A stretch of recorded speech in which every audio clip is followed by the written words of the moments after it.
जय भीम। नमो बुद्धा साथियों, आज का पाठ है अनाथ पिंडिक की धम्म दीक्षा। सुदत्त कौशल राज्य की राजधानी सावथी यानी श्रावस्ती का एक नागरिक था। कौशल पर राजा पसेंदी यानी प्रसेनजित शासन करते थे। सुदत्त पसेंदी का श्रेष्ठी यानी खजांची था।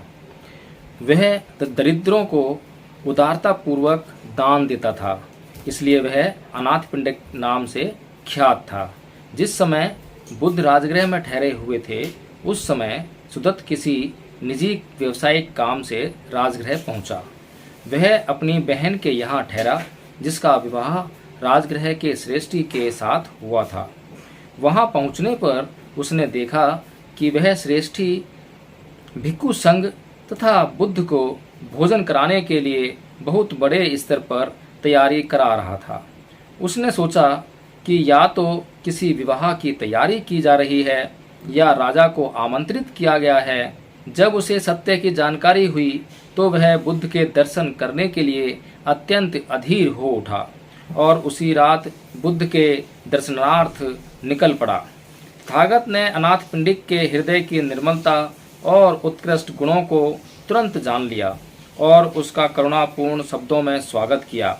अपने आसन पर बैठ जाने पर अनाथ पिंडिक ने तथागत द्वारा किसी भी धार्मिक विषय पर धम्मोपदेश सुनने की इच्छा प्रकट की।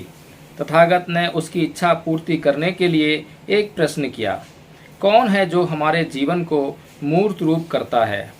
क्या यह कोई ईश्वर है, कोई सृष्टि करता है? यदि ईश्वर निर्माण करता है तो सभी प्राणियों को मौन रहकर केवल उसकी इच्छा शक्ति के अधीन चलना चाहिए। तब वे कुम्हार के हाथ से बनाए हुए बर्तनों के समान होंगे। यदि यह संसार ईश्वर द्वारा निर्मित किया गया है तो उसमें दुख, विपत्ति अथवा अकुशल कर्म जैसा कुछ भी नहीं होना चाहिए, क्योंकि दोनों कुशल और अकुशल कर्मों का कर्ता वही होना चाहिए। यदि नहीं तो उसके भिन्न कोई और कारण होगा और वही ईश्वर केवल स्व अस्तित्व वाला नहीं होगा। इस प्रकार तुम देखते हो कि ईश्वर के विचार का आधार ही नहीं रहता।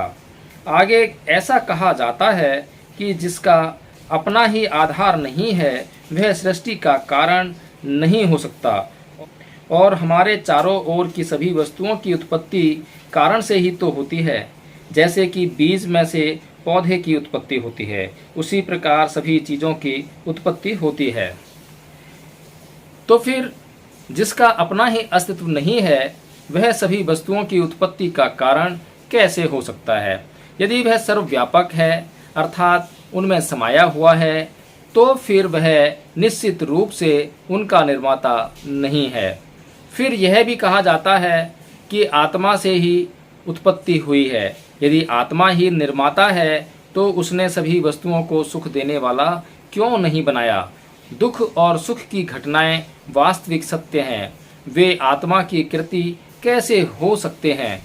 यदि तुम यह तर्क देते हो कि न कहीं कोई सृष्टि करता है, न भाग्य है और न कहीं कोई हेतु प्रत्यय है, तो फिर जीवन को सही स्वरूप प्रदान करने का क्या लाभ होगा और साधनों का सही निष्कर्ष की दिशा में उपयोग करने का कोई प्रयोजन नहीं रहेगा। इसलिए हमारा तर्क है कि जो भी चीज़ें अस्तित्व में हैं वे सब हेतु के बिना नहीं हैं। ना ही ईश्वर, ना ही ब्रह्मा, ना ही आत्मा द्वारा और ना ही बिना हेतु के चीज़ें निर्मित होती हैं। हमारे अपने कुशल और अकुशल कर्म ही हैं जो अच्छे और बुरे परिणामों को जन्म देते हैं। सारा संसार प्रतीत्य समुत्पाद कार्य कारण के नियम के अधीन है और जितने भी हेतु हैं वे अचैतसिक नहीं हैं।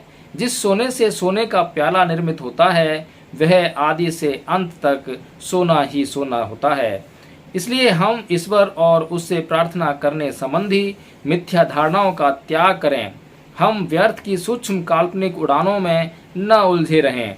हम आत्मा और आत्मार्थ से मुक्त हों, क्योंकि सभी चीज़ें सहेतुक हैं। इसलिए हम कुशल कर्म करें ताकि उनका परिणाम भी कुशल ही हो।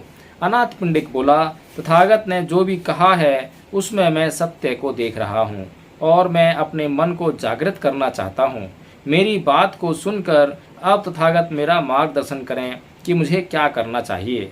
मुझे जीवन में बहुत काम काज रहता है और बहुत अधिक धन प्राप्त करने के कारण मैं चिंताओं से घिरा रहता हूँ।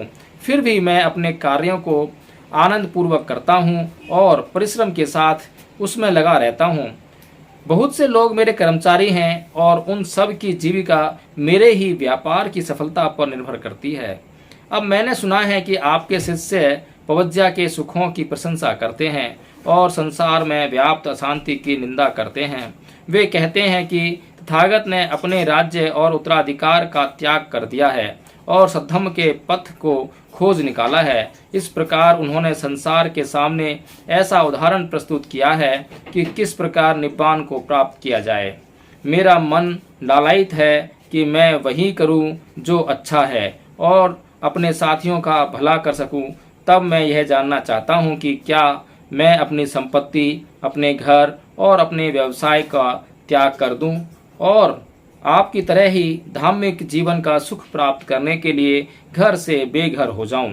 तथागत ने उत्तर दिया, धार्मिक जीवन का सुख वह हर व्यक्ति प्राप्त कर सकता है जो अष्टांगिक मार्ग का पथिक है।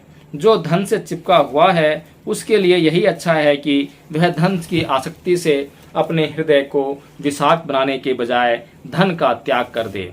लेकिन जिसकी धन में आसक्ति नहीं है और जिसके पास धन है वह उसका उचित उपयोग करता है, ऐसा मनुष्य अपने साथियों के लिए एक वरदान होगा। तुमसे मेरा कहना है कि गृहस्थ जीवन में ही बने रहो और परिश्रम के साथ अपना व्यवसाय करो। मनुष्य का जीवन, धन, दौलत और अधिकार उसे अपना दास नहीं बनाते, किंतु जीवन, धन, दौलत और अधिकार के प्रति मनुष्य की जो आसक्ति है वही उसे अपना दास बना देती है। जो भिक्खु आनंद का जीवन गुजारने के लिए संसार का त्याग करता है उसे किसी प्रकार का लाभ नहीं होगा, क्योंकि आलस्य का जीवन घृणित जीवन है और शक्ति का अभाव तिरस्कारपूर्ण है। तथागत के धम्म में यह आवश्यक नहीं है कि मनुष्य बेघर हो जाए या संसार का त्याग कर दे। इसके लिए तो बस अंतः प्रेरणा ही होनी चाहिए। तथागत के धम्म में जो आवश्यक है वह यह है कि वह स्वभ्रांति से स्वयं को मुक्त करे, हृदय को शुद्ध करे, काम भोग आदि सुखों की इच्छा का त्याग करे और सदाचार पूर्ण श्रेष्ठ जीवन व्यतीत करे। और आदमी चाहे जो करे, चाहे वह संसार में शिल्पी रहें, चाहे व्यापार करें, चाहे राज्य की नौकरी करें अथवा संसार का त्याग करके ध्यान पूर्ण जीवन में रत रहें, उन्हें अपना मन पूरी तरह से अपने कार्य में लगाना चाहिए। उन्हें परिश्रमी और उत्साही होना चाहिए। और यदि वे स्वयं को उस कमल की तरह बना लें जो पानी में उगते हुए भी पानी से अछूता रहता है, यदि वे मन में ईर्ष्या और घृणा को बिना जगह दिए हुए जीवन संघर्ष में लगे रहें, यदि वे संसार में रहते हुए स्वार्थपूर्ण जीवन नहीं बल्कि परोपकारी और सत्य जीवन व्यतीत करते हैं, तो निसंदेह उनके मन में आनंद, शांति और सुख का वास होगा।